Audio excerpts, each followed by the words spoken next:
Hello and welcome. Today let's see how we can make this model with 3ds Max tools. But you can walk through your application and their own tools by following these steps. So through this video we hope to explore step by step how to achieve this result without any hard process.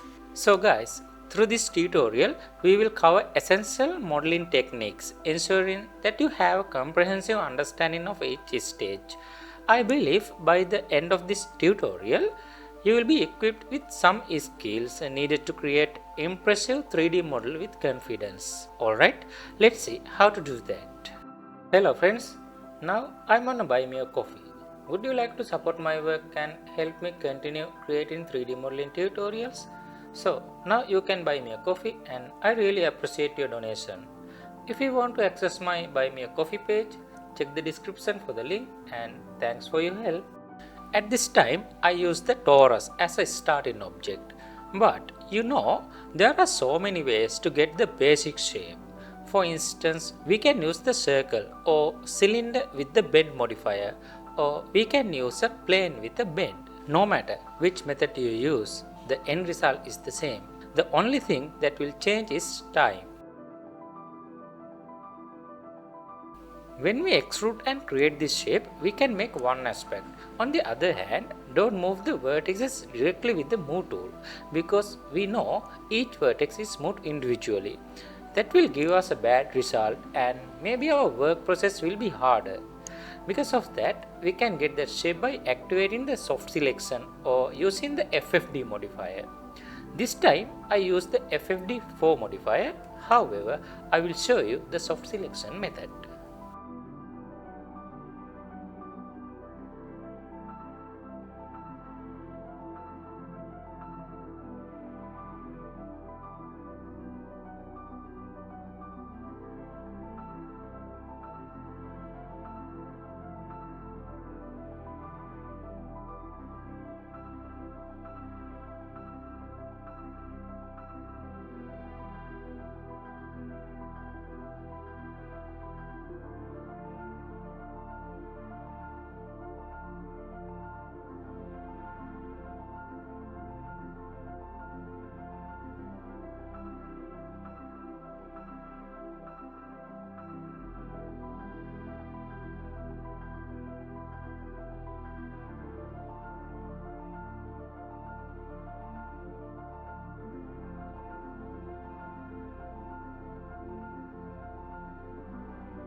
Alright, after creating the desired shape we want, we can get the other aspect with the rotate tool.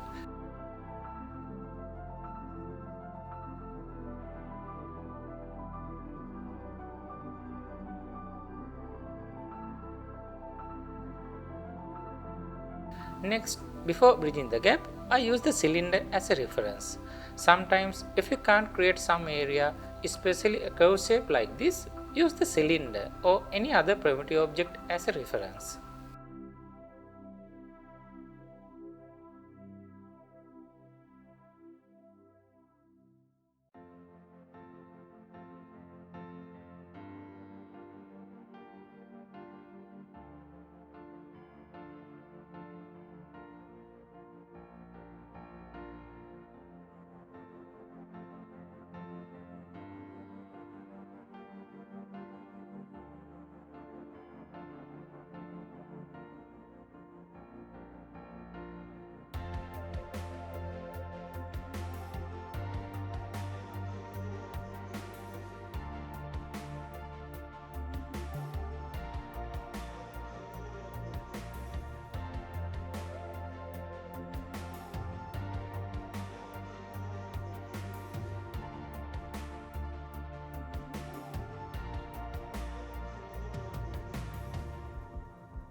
Okay, now we have to fill this hole.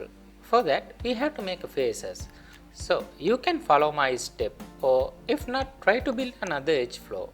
So if you are a beginner, my recommendation is try to create a different edge flow from each other, because many tries will give you different patterns, and some of them give you a good result and some of them give you a bad result.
Okay guys, in this stage I am using the cylinders and circles to get the initial shape as I did earlier. It means we can put the cuts along that path.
Alright guys, you will see how I build the edge flow because it depends on my process.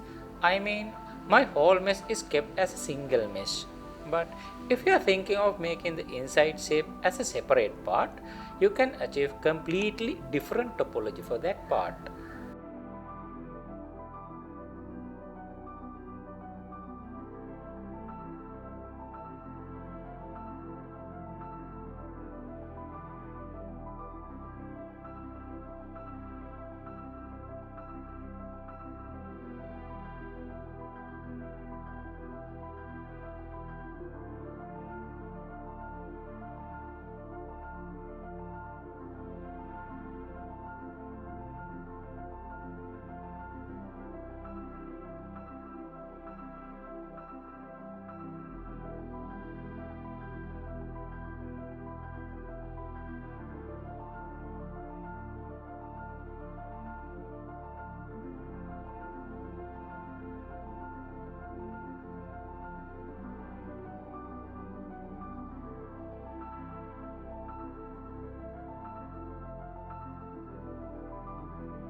Okay guys, if you enjoy and learn new things through this tutorial for your skills, don't forget to subscribe and share with your friends.